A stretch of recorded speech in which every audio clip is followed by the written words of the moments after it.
චන්දික පොඩ්ඩක් මෙහෙට එන්නකෝ. ඇයි සර්? මේ චන්දික මං දැන් හරි ලස්සන වෙලානේ චන්දික.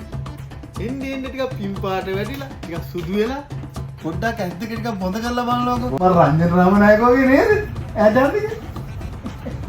අනේ මට නම් එහෙම එකක් පේන්නේ නැහැ සර්.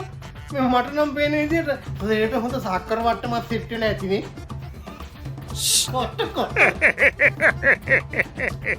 සර් මට මොකටද එන්න කිව්වේ?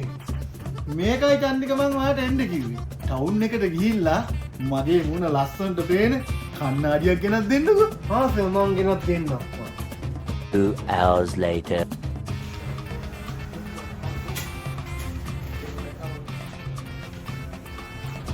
මොකද චන්දික බරක්කුනේ? හරියන්නේ නෑ සර්.